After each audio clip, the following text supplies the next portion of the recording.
បាទសួស្តីមិត្តភ័ក្តិទាំងអស់គ្នាសូមស្វាគមន៍មកកាន់ Channel YouTube សុភា Official និទានរឿងទាំងអស់គ្នាបាទចា៎នេះគឺខ្ញុំបានរឿងមួយទៀតហើយពីប្រិយមិត្តរបស់កជាបាទគឺគាត់បានប្រាប់ថារឿងរ៉ាវហ្នឹងគឺបានកាត់ឡើងនៅផ្ទះជួលមួយកន្លែងកាលពីឆ្នាំ2002គឺរឿងរ៉ាវហ្នឹងគឺកើតនៅបន្ទប់ជួលមួយកន្លែងគឺឃាតកម្មនៅបន្ទប់ជួលការដាំឡើយគឺមានមិត្តភ័ក្តិមកពីរនាក់ដែលគាត់ស្និទ្ធស្នាលគ្នាខ្លាំងណាស់ទៅណាមកណាធ្វើការអីក៏នៅជាមួយគ្នាចឹងបងប្អូននៅណាដតបងប្អូនចឹងថ្ងៃមួយក៏អាមួយគាត់បានរៀនសូត្រពីកន្លែងធ្វើការដោយសារតែពីរអ្នកគាត់ហ្នឹងគឺពេលហ្នឹងក៏គាត់ធ្វើការនៅហាងលក់អីវ៉ាន់មួយកន្លែងចឹងបងប្អូនហើយអាមួយហ្នឹងក៏គាត់បានសូត្រពីកន្លែងហ្នឹងទៅដើម្បីធ្វើការងាររោងចក្រដោយសារការងាររោងចក្រគឺប្រាក់ខែគួរសមចឹងហើយសម្រាប់ចន្ទថាវិញគឺគាត់នៅតែបន្តធ្វើការនៅក្នុងម៉ាតមួយកន្លែងហ្នឹងចឹងពេលនោះរំលងបានប្រហែលជា5-6 ខែអាមួយក៏បានខលមកអើចន្ទថាថាសួរសុខទុក្ខហើយក៏សួរ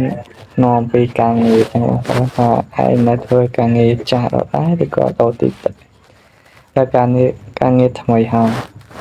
ចន្ទថាក៏បានតបថាគ្នានៅតែធ្វើការងារចាស់ដដែលទេអាមួយហើយអាមួយក៏បានថាហេតុអ្វីឯងមិនដូរការងារថ្មីណែមកធ្វើការងាររោងចក្រជាមួយគ្នាមកប្រាក់ខែក៏គួរសមយើងថែមមកថែមអីទៀតទៅកាន់តែបានច្រើនចឹងពេលនោះចន្ទថាក៏គិតថានឹងហើយគ្នាប្រហែលជាចង់ទៅធ្វើការជាមួយឯងឯងមួយនៅប្រាក់ខែតិចពេកហើយយើងបាននៅជាមួយគ្នាបានកំណត់តំណែងទៅធ្វើការជាមួយគ្នាផូតការពីមុនចឹងពេលនោះអាមួយក៏សប្បាយចិត្តថានឹងហើយចឹងឯងចាំរៀបចំឯកសាររៀបចំអីមកដាក់ពាក្យថ្ងៃច័ន្ទសប្តាហ៍នេះមកពេលនោះចន្ទថាក៏គាត់ដាក់ពាក្យហើយក៏គាត់ក៏គាត់បានយកអីវ៉ាន់របស់របរគាត់មួយចំនួនយកមកស្នាក់នៅជាមួយអាមួយចឹងហើយថ្ងៃច័ន្ទក៏ចន្ទថាក៏គាត់បានទៅដាក់ពាក្យនៅរោងចក្រមួយកន្លែងនៅរាជធានីភ្នំពេញពេលនោះអាមួយដែលជាមិត្តភ័ក្តិរបស់ចន្ទថាក៏គាត់សប្បាយចិត្តដោយសារតែខានជួបគ្នា5-6 ខែហើយពេលហ្នឹងក៏គេបានតែធ្វើតេស្តចឹងទៅក៏បានជាប់ចន្ទថាក៏បានធ្វើការជាមួយនឹងអាមួយទៅពេលនោះអាមួយហើយនឹងចន្ទថាក៏ស្នាក់នៅជាន់ទី3ភាសានៅតុបជួលគេមាន4ជាន់បងប្អូនមាន4ជាន់និង5ជាន់នៅណា5ជាន់ទាំងជាន់ពេលរងដានៅណាឆ្កែបាដើម្បីឲ្យយើងទៅនេះឲ្យយើងឡើងទៅអង្គុយលេងទៅអីចឹងបងប្អូនពេលនោះថ្ងៃដំបូងដែលចន្ទថាគាត់បានលើអីវ៉ាន់ទៅហើយហ្នឹងក៏គាត់អត់សូវនេះអីដែរក៏គាត់អស់កំណើតអស់អីក៏គាត់សម្រាប់មួយសិនបកមកមួយសិនបកទៅចាប់ពេលគាត់ទៅហ្នឹងគឺនៅទឹកអញ្ចឹងអាមួយអីហ្នឹងគាត់នៅជុំគ្នានៅអីហើយរៀបចំអីបានរៀបចំទៅរៀបចំកន្លែងគេអញ្ចឹងទៅដោយសារតែពេលហ្នឹងបន្ទប់គេកាលពី2002 ពេលវាប៉ុនអីគឺទុករឿងតូចៗគួរសមទៅណា6ម៉ែត្រ7ម៉ែត្រអីហ្នឹងហើយមានបន្ទប់ទឹកនៅក្នុងបន្ទប់គេនឹងអញ្ចឹងបងប្អូនហើយស្ថានភាពបន្ទប់ហ្នឹងគឺបែបនេះពួកគេនៅជាន់ទី3នៅផ្ទះជួលមួយកន្លែងហ្នឹងដែលមនុស្សរស់នៅគួរសមតែអ្នកអត់តែជាន់ទី4មិនសូវមានមនុស្សទេបងប្អូន1 2គឺគិតថាមិនមានមនុស្សទេជាន់ទី4ហ្នឹងគឺគេបាត់ហ្មងភាសាអាមួយក៏បានប្រាប់ថាជាន់ទី4គឺពេលនោះមាន2 3គ្រួសារស្នាក់នៅចឹងដែរចឹងទៅហើយមកចាំហ្នឹងក៏ម្ចាស់ផ្ទះគេហ្នឹងគេអត់មានអ្នកជួលឬក៏គេបាត់ឬអីក៏គាត់មិនសូវដឹងដែរហើយអ្នកអាមួយដែលគេអត់ចង់ប្រាប់ចន្ទថាចឹងដោយសារតែកុំឲ្យគ្នាភ័យឬក៏អីចឹងទៅអាមួយក៏គាត់ដឹងរឿងឃាតកម្មនៅបន្ទប់ហ្នឹងខ្លះដែរតពីមួយទៅមួយចឹងណាមិនសូវមាននរណាហ៊ាននិយាយចឹង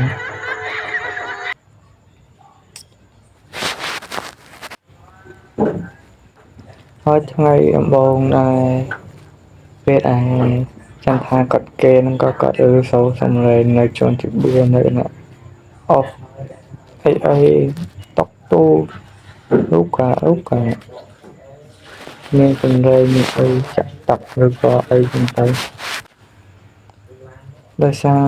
បន្ទប់ចន្ទថានៅមួយគឺនៅជាន់ទី3តែជាន់ទី4ហ្នឹងវាគណៈទៅសូរសំឡេងជាងពីជាន់ទី4ដែលនៅលើបន្ទប់ជាន់ទី3ដែលអាមួយនឹងចន្ទថាគាត់នឹងស្នាក់នៅចឹងបងប្អូនព្រោះថាយើងមិនមានបន្ទប់មុខ2ជាន់ហើយយើងនៅជាន់តតអីគេនៅជាន់ទី1ចឹងបងប្អូនគឺឬសូរសំឡេងម៉ោង12យប់បងប្អូនចន្ទថាគាត់ទៅតែឯងចឹងហើយគាត់បានជួលអាមួយដែលជាមិត្តភក្តិហ្នឹងថាអាមួយឯងមានឬសូរសំឡេងក្ដុំក្ដាំងអស់តុកឬក៏ចាក់ទឹកចាក់អីគេលើណាគេងូតទឹកអីអស់គ្នាឬសូរក្ដុំក្ដាំងអាមួយក៏តបវិញថាអត់ឬអីទេគេទៅស្អាតប្រញាប់ធ្វើការផងចន្ទថានៅតែមិនអស់ចិត្តនៅកណ្ដានៅតែឆ្ងល់ហើយអាមួយក៏ហើយចន្ទថាក៏គាត់មិននេះទៅក៏គាត់បានចងំគេទៅដោយសារតែថាស្អាតហ្នឹងគឺទៅធ្វើការអីចឹងទៅថ្ងៃធ្វើការដំបូងផងក៏គេយកកំណងចឹងទៅ2 3ជប់មកក៏ចន្ទថាហ្នឹងក៏ឬសូរសំឡេងឆ្កែរូហើយឲ្យតែម៉ោង12ជប់ហ្នឹងគឺចន្ទថាហ្នឹងវាណែដឹងខ្លួនមកតែដល់ជាង10ម៉ោងរោអញ្ចឹងម៉ោង12ជប់គឺដឹងខ្លួនម៉ោង12ជប់គឺដឹងខ្លួនប៉ុន្តែអាចារ្យម៉ោង12ជប់ហ្នឹងគឺចន្ទថាតែឬគេអស់អីអស់អីវ៉ាន់អស់តូអស់អីចឹងទៅចាក់ទឹកអីចឹងទៅហើយចន្ទថានៅតែសួរអាមួយ2 3ថ្ងៃហ្នឹងក៏នៅចេះតែរើចឹងក៏សួរអាមួយឯងមាននៅអីដូចគ្នាអត់គ្នា2 3ថ្ងៃហ្នឹងឬសំឡេងក្នុងខ្លែអស់អីអស់អីវ៉ាន់អស់អីតុកទូតាក់កាច់អីចឹងឯងមានលើដូចគ្នាអត់អាមួយនិយាយដូចទៅមុនគេទៅជប់ហើយគ្នាមិនលើអីទេស្អែកធ្វើការផងហើយចន្ទថាក៏មិននេះទេក៏ចងំគេទៅប៉ុន្តែក្នុងចិត្តវិញចេះតែផាត់ភ័យបន្តិចដែរដោយសារតែគ្នាចូលមកពីថ្ងៃឬតែចូលសំឡេងមនុស្សសំឡេងអុកអីវ៉ាន់អុកអីចឹងទៅហើយចូលសំឡេងមនុស្សចូលមនុស្សស្រែកពីខាងលើនឹងចឹងហាក់បីដូចជាមាននរណាម្នាក់កំពុងតែធ្វើបាបឬក៏កំពុងតែឆ្លើយឲ្យជួចឹងតែ ជាក់ស្ដែងនោះនៅបន្ទប់ជាន់ទី4ហ្នឹងគឺមានឃាតកម្មមួយកើតឡើងនៅពេលនោះគឺមានគូសង្សារមួយគូគឺគាត់បាននៅជាន់ទី4ហ្នឹងក៏ពេលនោះគឺគាត់បានគូសង្សារហ្នឹងច្រើនគ្នាណាស់តែរយៈភ្លើងប្រច័ណ្ឌភ្លើងអីចឹងទៅក៏សង្សារប្រុសហ្នឹងក៏គាត់ប្រច័ណ្ឌសង្សារខ្លួនឯងក៏បានហើយមិត្តភ័ក្តិផឹកស៊ីឬក៏អីចឹងទៅក៏ហើយចាក់ធុងបាសឬពេកបងប្អូនអ្នកជិតខាងអ្នកអីហ្នឹងក៏គោះទ្វារគោះអីហៅថាក្មួយជួយបន្ថយសម្លេងទៀតផងនៅកន្លែងនេះគឺគេធ្វើការគេដើម្បីយកកម្លាំងធ្វើការនៅថ្ងៃស្អែកចឹងក្មួយពេលហ្នឹងសង្សារអ្នកស្រីហ្នឹងក៏គាត់បង្អន់សម្លេងបន្តិចទៅមិនបានប៉ុន្មាននាទីផងប្រហែល5-6នាទីចឹងក៏កាន់តែបាក់ខ្លាំងទៀតហើយពេលហ្នឹងមិនដឹងថាទៅប្រាប់នរណាដោយសារតែប្រាប់ឲ្យនៅតែគ្រឿនចឹងក៏គេសម្រាប់ចាត់ទៅម្ចាស់ផ្ទះឲ្យម្ចាស់ផ្ទះហ្នឹងប្រាប់ចាន់នីនឹងទៅជាសង្សារប្រុសម្នាក់ប្រុសហ្នឹងទៅប្រាប់ម្ចាស់ផ្ទះក៏បានខកទៅចាន់នីថាចាន់នីក្មួយជួយប្រាប់សង្សារក្មួយឬក៏ក្មួយឯងហ្នឹងកុំចាក់ធុងបាសឬពេកដោយសារតែអ្នកជិតខាងយើងគេអស់កម្លាំងស្អែកអីគេទៅធ្វើការប្រាក់បរមចឹងហើយចាន់នីក៏គាត់បានប្រាប់សង្សាររបស់គាត់ថាបងជួយបន្ថយសម្លេងតិចទៅមក10មកអីហើយពេលនោះក៏បាត់ធុងបាសភ្លាមទៅហើយអ្នកជិតខាងហ្នឹងក៏ឬសូរសម្លេងម៉ូតូចិនទៅម្នាក់ម្ដងដាក់ចិនទៅហើយសម្លេងក៏ស្ងាត់ស្ងចឹងទៅតាំងពីពេលនោះមកសង្សារចាន់នីមិនអាចចូលឃើញអវត្តមានទេឃើញតែចាន់នីទៅធ្វើការជាធម្មតាប៉ុន្មានរយៈពេលប្រហែលជាមួយខែកន្លះក៏ឃើញសង្សារចាន់នីហ្នឹងក៏មកសុំត្រូវគ្នាជាមួយចាន់នីហ្នឹងទៅហើយចាន់នីហ្នឹងក៏ជួបព្រមឲ្យអត់ទោសឲ្យតារាដែលជាសង្សារចាន់នីហ្នឹងបងប្អូនក៏ពេលហ្នឹងក៏តារាក៏គាត់បានហៅមិត្តភ័ក្តិ4-5នាក់ប្រុសហ្នឹងហៅមកផាត់ធីទៀតចឹងប៉ុន្តែផាត់ធីម្ដងនេះក៏គេមិនចាក់ចម្រៀងចាក់អីទេឬណាគេអត់ចាក់ធុងបាសចាក់ speaker ចឹងមកហើយគេចាក់ទូរស័ព្ទឬណាគេផាត់ធីបែបថៃថ្នូរអីចឹងពេលនោះចាន់នីបានផឹកស្រាជាមួយនឹងហូបស្រាជាមួយនឹងសង្សារនឹងមិត្តភ័ក្តិរបស់តារាចឹងទៅគ្នាប្រុស4នាក់5នាក់ស្រីតែចាន់នីតែមួយចឹងទៅពេលនោះចាន់នីក៏ផឹកស្រាស្រាប់តែផឹកក៏តារាដែលជាមិត្តភ័ក្តិសង្សារចាន់នីក៏បានស្រាបគ្រឿងញៀនចឹងទៅហើយចាន់នីតែប្រាប់ថាបងកុំស្រាបគ្រឿងញៀនឲ្យវាប៉ះពាល់ដល់សុខភាពឲ្យនឹងខុសអនាគតវាជាអំពើខុសច្បាប់ចឹងហើយតារានៅតែអើយអូនទៅគិតអីស្អែកបងធ្វើការយើងស្រាបគ្រឿងញៀនចឹងទៅអត់ស្រវឹងអត់អីមានកម្លាំងធ្វើការថ្ងៃស្អែកចឹងទៅហើយចាន់នីហ្នឹងនៅតែប្រាប់ទៀតនៅតែតារានៅតែមានធ្វើតាមនៅតែខ្សែមួយប្រភេទហ្នឹងទៅពេលហ្នឹងហើយចាន់នីក៏គាត់បានចូលទៅបន្ទប់ទឹកដើម្បីបិទជើងតូចចឹងហើយតារាដែលជាសង្សារក៏គាត់បានយកឆ្នាំ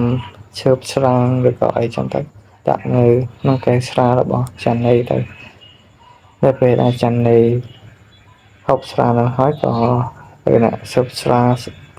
ជាចូលជាតិហើយពេលណានេះទៅក៏តារាដែលជាមិត្តភ័ក្តិ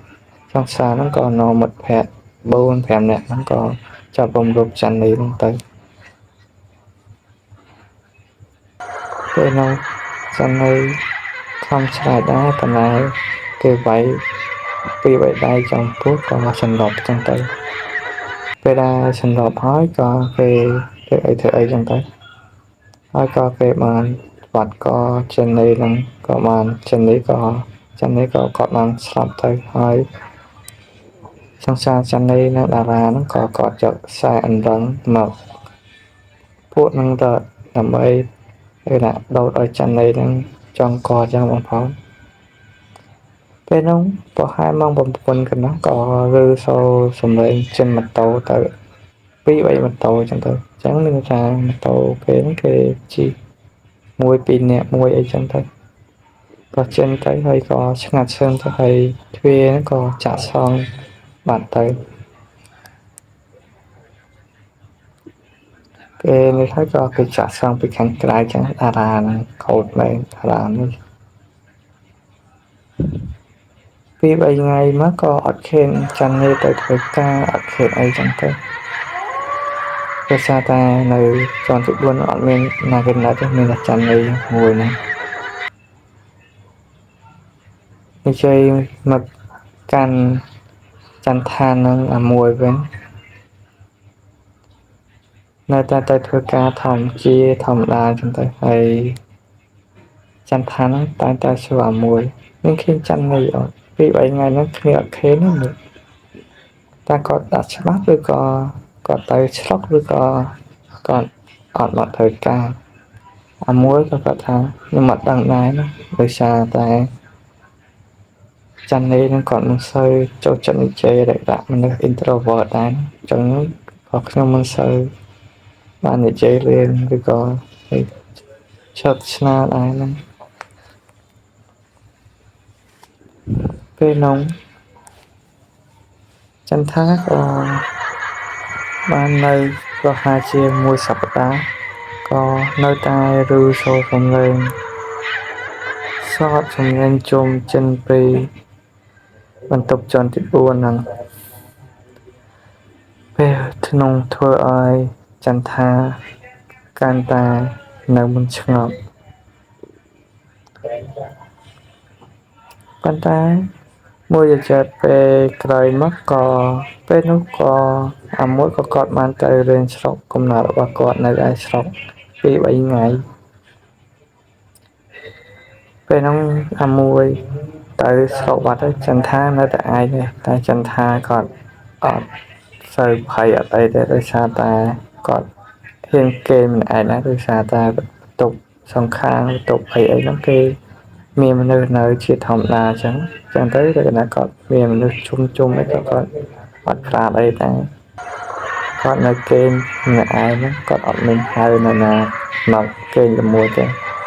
តែនៅជប់មួយហ្នឹងថ្ងៃទី1ជប់មួយហ្នឹងគឺគាត់បានជួបរឿងមួយគួរឲ្យចម្លែកនឹងលោកក៏រឿងមែនតើគឺគាត់គេលុសោះនៅប្រហែលជាម៉ោង10ជប់ស្រាប់តែគាត់បានឮសូរសំឡេងគត់ទ្វារទុកទាំងដែលអត់មាននិយាយអីទេហើយជាធម្មតាការគត់ទ្វារឬក៏គោបន្ទប់តន្តែណានៅខាងក្រៅសួរជាក៏hỏiថាមានអ្នកនៅផ្ទះទេមានអ្នកនៅខាងក្នុងទេចឹងទៅចន្ទថានឹងគាត់ងើបឡើងងើបឡើងហើយណាគត់ទ្វារក្នុងចិត្តហ្នឹងណាចន្ទថាគាត់អង្គុយស្ដាប់ណាទៅហើយវិញនៅតែគូតុកចឹងអត់មាននិយាយចឹងកាន់តែគោះមួយសន្ទុះក្រោយមកក៏សម្លេងនៅខាងក្រៅហ្នឹងថាចន្ទថាគ្នាមួយចន្ទថាពេលហ្នឹងមួយចន្ទថាពេលហ្នឹងចន្ទថាក៏ងើបឡើងមួយពេលហ្នឹងចន្ទថាក៏បំណងនឹងងើបទៅបាត់ទ្វារស្រាប់តែពេលណាថាដល់មានអីរារាំងពេលណាហើយក្នុងអញ្ចឹងបងប្អូន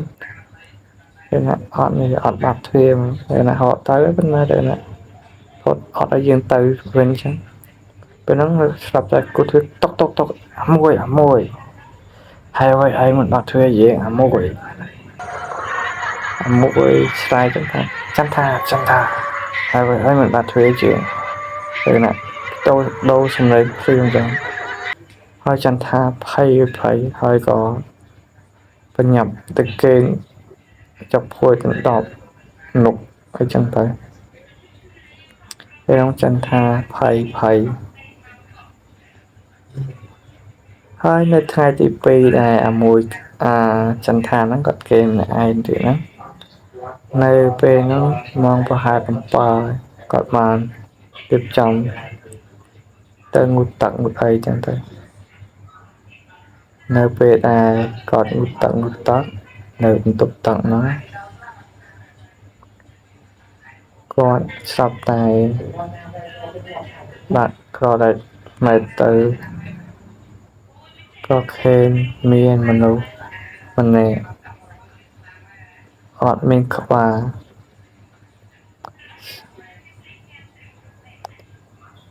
ពេលឯគាត់បាត់ទ្វារហ្នឹងគឺមានមនុស្សម្នាក់ស្រ័យនៅក្នុងបន្ទប់ទឹកអត់មានក្បាលនៅក្រោយព្រោះគាត់កែងធ្វើអីមិនចឹងសោះឆ្លើយក៏ឆ្លើយមិនចឹងរត់ក៏រត់មិនរួចពេលហ្នឹងចន្ទថាក៏ញ័រដៃញ័រជើងហើយក៏សន្លប់បាត់ទៅនៅពេលដែលគាត់ដឹងខ្លួនស្រាប់តែគាត់នៅមន្ទីរពេទ្យទៅណាហើយគាត់បាក់ម៉ែហ្នឹងក៏ឃើញឪពុកម្ដាយរបស់គាត់ថែមទាំងអាមួយហ្នឹងនៅចិត្តគាត់ហ្នឹងទៅ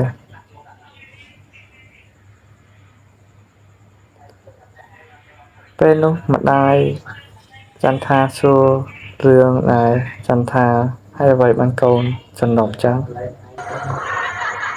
ចន្ទថាតបខ្ញុំបានឃើញខ្មោចក្បត់ក្បាលនៅក្នុងបន្ទប់ពេលនោះម្ដាយចន្ទថាក៏នាំចន្ទថាទៅស្រោចទឹកនិងពាក់ខ្សែចង្កេះដើម្បីការពារពីអមនុស្សផ្សេង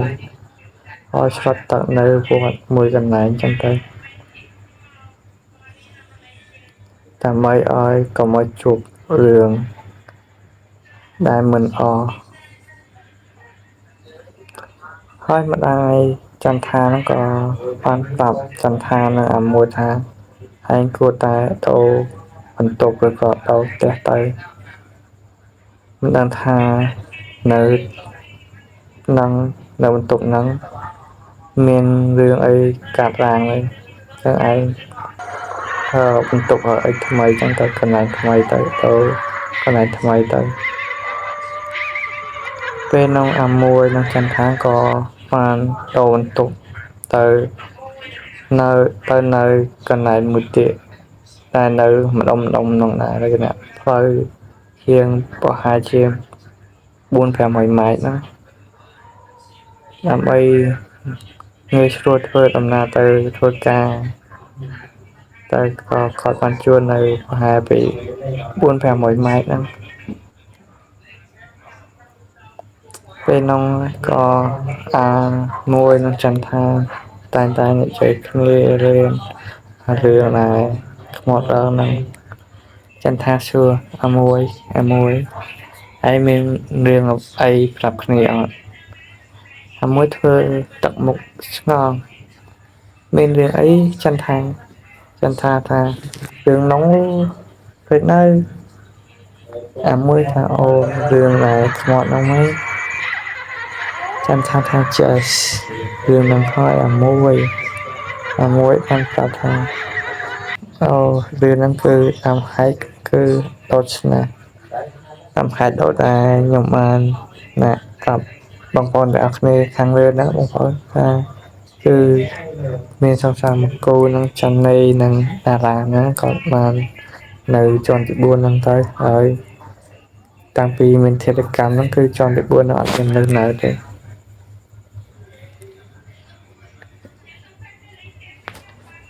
ចឹងទៅក៏ មួយហើយចន្ទថាហ្នឹងនិយាយគ្នាទៅអញ្ចឹងទៅហើយក៏ថាដោយសារតែប្រព័ន្ធដែលបន្ទប់នៅចនទី4ហ្នឹងអត់មានមនុស្សនៅគឺដោយសារតែគូទាំង5គូហ្នឹងចាប់រំលោភសង្សារគឺសឹកអងោចឹងទៅហើយក៏សម្រាប់ចាន់នេះនឹងទៅហើយក៏ចូលចាន់នេះធ្វើដូចជាចាន់នេះនឹងចង់កចង់អីចឹង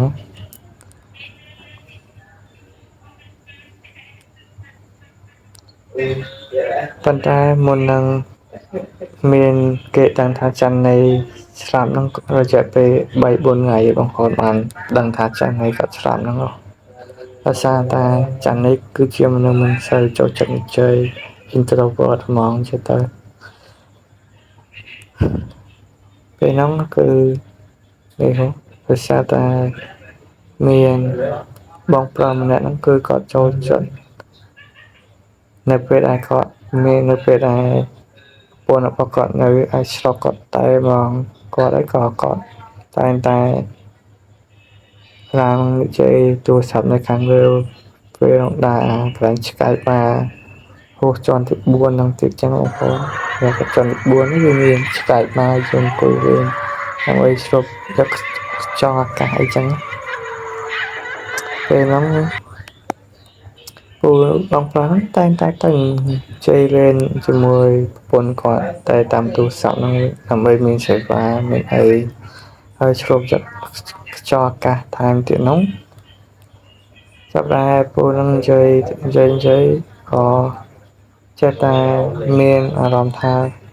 ធំក្រាន់អ្វីមួយចឹងទៅស្អុយចឹងហើយក៏បងប្រុសក៏បានប្រាប់ប្រពន្ធថាបងអត់ជាមានរឿងអត់មានធំក្រាន់ស្អុយអីគេអត់ខ្មាត់ស្រាប់ចឹងស្អុយសាសពតើជាស្អុយអីចឹងទៅហើយប្រពន្ធរើលេងជាមួយប្តីថាក៏ចាត់ខ្មាត់ឡើងខ្មាត់ស្រាប់ទៅប្តីនឹងថាមានខ្មាត់ណាពេលនោះហើយគឺបងប្រុសម្នាក់ហ្នឹងក៏គាត់បានចុះមកជាន់ទី4ដែរការកាត់បន្ទប់ច័ន្ទនេះដែរជាអ្នកស្លាប់ហ្នឹងចិត្តតែធំខ្លាំងតែអញ្ជើញចុះមកអញ្ជើញតែមកក៏ថាអូនមើលស្អុយចិនពីបន្ទប់នេះពូនរបស់ពូហ្នឹងបងប្រុសម្នាក់ហ្នឹងក៏គាត់ថាអត់មានមនុស្សងាប់នៅក្នុងទៅបងហើយបងប្រុសម្នាក់ថាមានណាអូនបាទបន្ទប់គេចាក់ស្រង់ប្រហែលថ្ងៃហើយបងអត់ដែរឃើញបងស្រីចាន់លេនឹងគាត់ចិនពីបន្ទប់ទៅធ្វើការទៅអីហ្នឹងថាជាគាត់ទៅស្រុកទៅអីទៅប៉ុណ្ណាបងមានអារម្មណ៍ថាស្អុយចិនពីបន្ទប់ហ្នឹងបងអូនពេលហ្នឹងក៏គាត់បាននិយាយទៅក៏បងប្រុសម្នាក់ចុះមកបន្ទប់របស់គាត់វិញតែនៅថ្ងៃទី4ចាប់ដើមស្អុយភាយពោពេញបន្ទប់នោះមកចឹងហើយក៏គេ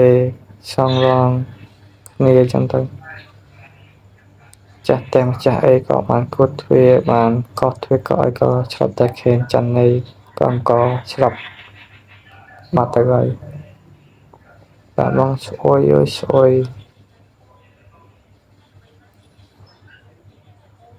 ពិតជារន្ធត់ណាស់បងចឹងថា